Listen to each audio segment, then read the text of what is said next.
ಹರೇ ರಾಮ. ನಾನು ಸುವರ್ಣ ಹೆಗಡೆ ಕರ್ಕಿಸೌಲಿ. ಶ್ರಾವಣ ಬಂತೆಂದರೆ ಹಬ್ಬಗಳ ಹೆಬ್ಬಾಗಿಲು ತೆರೆದಂತೆ ಸಾಲು ಸಾಲು ಹಬ್ಬಗಳ ಆಚರಣೆಯೇ ಪ್ರಾರಂಭವಾಗುತ್ತದೆ.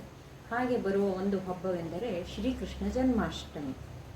ಧರ್ಮ ಸಂಸ್ಥಾಪನಾರ್ಥಾಯ ಸಂಭವಾಮಿ ಯುಗೇ ಯುಗೆ ಎಂದು ಹೇಳಿದ ಭಗವಂತನು ವಸುದೇವ ದೇವಕಿಯರ ಗರ್ಭದಲ್ಲಿ ಅಷ್ಟಮ ಶಿಶುವಾಗಿ ಜನಿಸುತ್ತಾನೆ.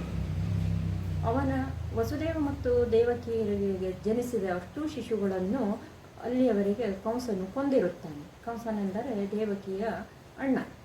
ದೇವಕಿಯಲ್ಲಿ ಜನಿಸಿದ ಶಿಶುವಿನಿಂದಲೇ ಕಂಸನ ಮೃತ್ಯು ಎಂದು ತಿಳಿದ ಕಂಸನು ಅಷ್ಟೂ ಶಿಶುಗಳನ್ನು ಕೊಂದಿರುತ್ತಾನೆ.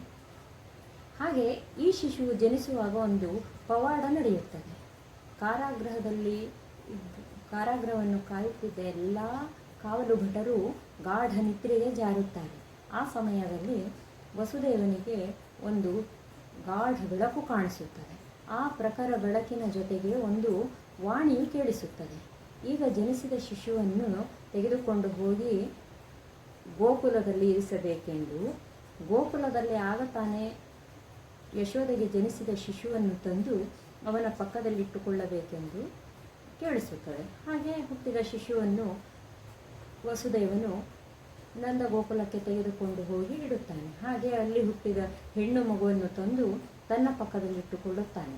ಆ ತಕ್ಷಣಕ್ಕೆ ಮಾಯೆ ಹರಿದು ಕಾವಲುಗಾರರು ಎಚ್ಚರಗೊಳ್ಳುತ್ತಾರೆ.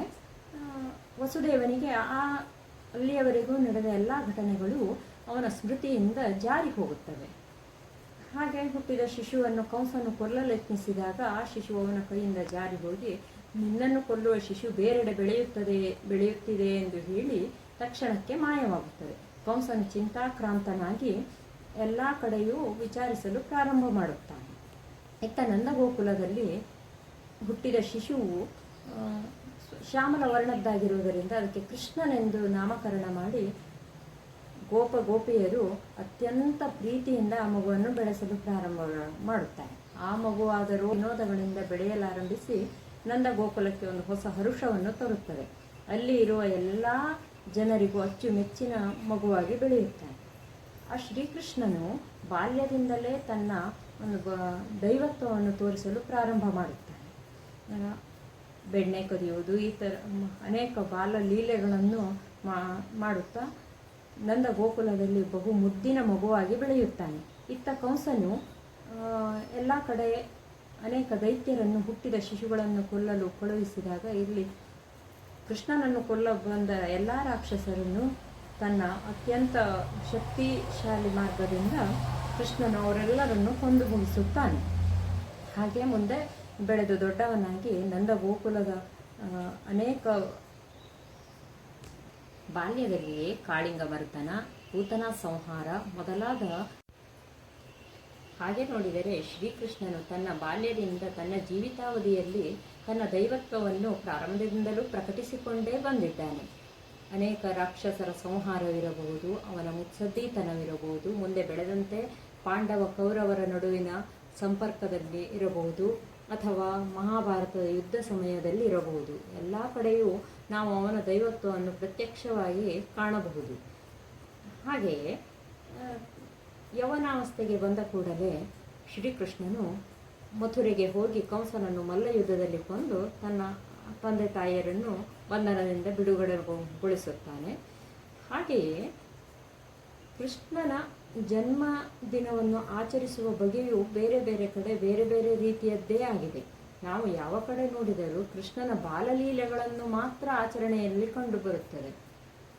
ಕೃಷ್ಣನ ಜನ್ಮಾಷ್ಟಮಿಯು ಭಾರತದ ಬೇರೆ ಬೇರೆ ಕಡೆ ಬೇರೆ ಬೇರೆ ರೀತಿಯಲ್ಲಿ ಆಚರಿಸಲ್ಪಡುತ್ತದೆ. ಆದರೆ ಅವನ ಹುಟ್ಟೂರಾದ ಮಥುರೆಯಲ್ಲಿ ಮತ್ತು ಅವನ ಬೆಳವಣಿಗೆ ಗೋಕುಲದಲ್ಲಿ ಅತ್ಯಂತ ವಿಜೃಂಭಣೆಯಿಂದ ಆಚರಿಸುತ್ತಾರೆ.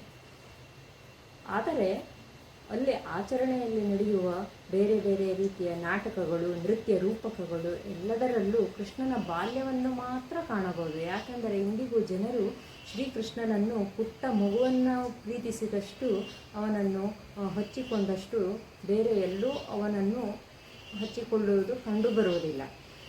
ಹಾಗೆಯೇ ನಂದಗೋಕುಲದಲ್ಲಿ ಶ್ರೀಕೃಷ್ಣ ಜನ್ಮಾಷ್ಟಮಿಯನ್ನು 2 ದಿನಗಳ ಕಾಲ ಆಚರಿಸುತ್ತಾರೆ. ಮೊದಲನೆಯದು ಜನ್ಮಾಷ್ಟಮಿ.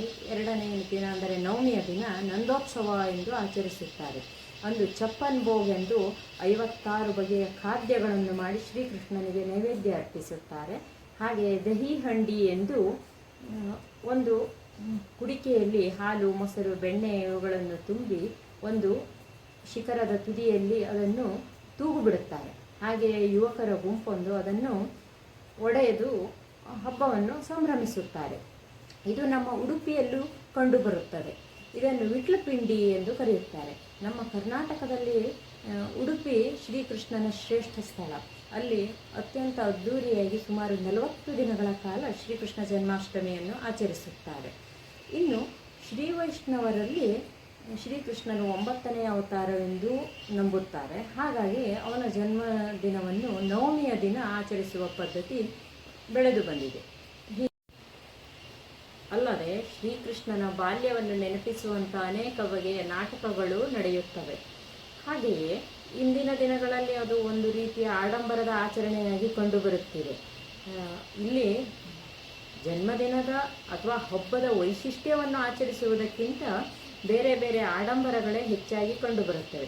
ಇಂದಿಗೂ ನಮ್ಮಲ್ಲಿ ಪುಟ್ಟ ಮಕ್ಕಳಿಗೆ ಶ್ರೀಕೃಷ್ಣನ ವೇಷವನ್ನು ಹಾಕಿಸಿ ಬೇರೆ ಬೇರೆ ಸ್ಥಳಗಳಲ್ಲಿ ಸ್ಪರ್ಧೆಗಳನ್ನು ನಡೆಸುವ ಪರಿಪಾಠ ಕೂಡ ಕಂಡುಬರುತ್ತದೆ. ಹಾಗೆಯೇ ಇನ್ನು ಶ್ರೀಕೃಷ್ಣನ ಬಾಲ್ಯವನ್ನು ನೆನಪಿಸುವಂತೆ ಅವನನ್ನು ತೊಟ್ಟಿಲಲ್ಲಿ ಮಲಗಿಸಿ ತೂಗುವ ರೀತಿಯಲ್ಲಿ ಅಥವಾ ಕೃಷ್ಣನ ಮೂರ್ತಿಯನ್ನು, ಪುಟ್ಟ ಬಾಲಕೃಷ್ಣನ ಮೂರ್ತಿಯನ್ನು ಪೂಜಿಸುವ ಪಾಠವೇ ನಮಗೆ ಎಲ್ಲೆಲ್ಲಿಯೂ ಕಂಡುಬರುತ್ತವೆ. ಅವನು ಜಗತ್ತಿಗೆ ಜೀವನ ಮಾರ್ಗವನ್ನು ಹಾಕಿಕೊಟ್ಟಂತಹ ಭಗವದ್ಗೀತೆಯನ್ನು ಹೇಳಿದರೂ ಸಹ ಪರಿಪೂರ್ಣ ಬೆಳೆದು ನಿಂತ ಕೃಷ್ಣನನ್ನು ಅಥವಾ ಬೆಳವಣಿಗೆಯಾದ ನಂತರದ ಅಂದರೆ ಪ್ರೌಢಾವಸ್ಥೆಯ ಶ್ರೀಕೃಷ್ಣನನ್ನು ಪೂಜಿಸುವ ಪರಿಪಾಠ ನಮಗೆ ಎಲ್ಲಿಯೂ ಕಂಡುಬರುವುದಿಲ್ಲ. ಜನ್ಮಾಷ್ಟಮಿಯಲ್ಲಿ ಕಂಡುಬರುವುದು ಕೇವಲ ಶ್ರೀಕೃಷ್ಣನ ಬಾಲಲೀಲೆಗಳು, ಬಾಲ್ಯ ಇಷ್ಟು ಮಾತ್ರವೇ ಆಗಿದೆ.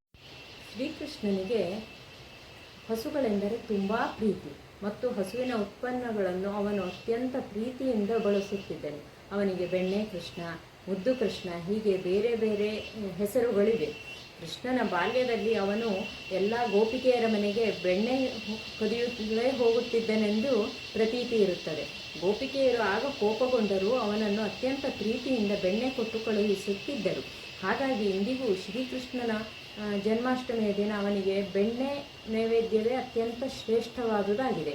ಹಾಗೆಯೇ ಇನ್ನು ಹೆಚ್ಚಿನ ಕಡೆಗಳಲ್ಲಿ ಅವಲಕ್ಕಿಯ ನೈವೇದ್ಯ ಹೆಚ್ಚು ಪ್ರಾಧಾನ್ಯತೆ ಪಡೆದಿದೆ. ಯಾಕೆಂದರೆ ಶ್ರೀಕೃಷ್ಣನಿಗೆ ಅವಲಕ್ಕಿ ಅತ್ಯಂತ ಪ್ರಿಯವಾದದ್ದೆಂದು ಸುಧಾಮನು ಅದನ್ನು ಒಯ್ದಿರುತ್ತಾನೆ. ಸುಧಾಮನೆಂದರೆ ಶ್ರೀಕೃಷ್ಣನ ಆತ್ಮೀಯ ಮಿತ್ರ. ಅದರ ನಂತರ ಶ್ರೀಕೃಷ್ಣನ ಕೃಪೆಯಿಂದ ಸುಧಾಮನು ಅತ್ಯಂತ ಸಿರಿವಂತನಾಗುತ್ತಾನೆ. ಶ್ರೀಕೃಷ್ಣ ಸುಧಾಮರ ಗೆಳೆತನವೆಂದೇ ಜಗತ್ತಿನೆಲ್ಲೆಡೆ ಪ್ರತೀತಿಯಾಗಿದೆ. ಬಹುಶಃ ನಮ್ಮ ಪುರಾಣ ಇತಿಹಾಸಗಳಲ್ಲಿ ಶ್ರೀಕೃಷ್ಣನಂತಹ ವ್ಯಕ್ತಿತ್ವ ಇನ್ನೊಂದು ಎಲ್ಲೂ ಕಂಡುಬರುವುದಿಲ್ಲ. ಆತನ ಬಾಲ್ಯ, ಯೌವನ ಎಲ್ಲ ಕಡೆಯಲ್ಲೂ ನಂತರ ಕಡೆಯ ದಿನಗಳಲ್ಲೂ ಸಹ ಶ್ರೀಕೃಷ್ಣನು ಅತ್ಯಂತ ಮುತ್ಸದ್ದಿಯಾಗಿ, ರಾಜಕಾರಣಿಯಾಗಿ, ಒಬ್ಬ ವ್ಯಕ್ತಿಯಾಗಿ, ಗೆಳೆಯನಾಗಿ ಎಲ್ಲ ಕಡೆಯೂ ಅತ್ಯಂತ ಪೂಜನೀಯನು, ವಿಶ್ವಸನೀಯನು ಹಾಗೆಯೂ ಅತ್ಯಂತ ಶ್ರೇಷ್ಠ ವ್ಯಕ್ತಿತ್ವದವನಾಗಿ ಕಂಡುಬರುತ್ತಾನೆ. ಹಾಗಾಗಿ ಶ್ರೀಕೃಷ್ಣನ ಜನ್ಮಾಷ್ಟಮಿಯು ಅತ್ಯಂತ ಮಹತ್ವಪೂರ್ಣವೂ ಅತ್ಯಂತ ಶ್ರೇಷ್ಠವೂ ಆದುದಾಗಿದೆ. ಶ್ರೀಕೃಷ್ಣನ ಜನ್ಮವು ಮಧ್ಯರಾತ್ರಿಯ ಸಮಯವಾಗಿರುವ ಕಾರಣ ಹೆಚ್ಚಾಗಿ ಅವನಿಗೆ ರಾತ್ರಿಯ ಪೂಜೆ ಸಲ್ಲುತ್ತದೆ.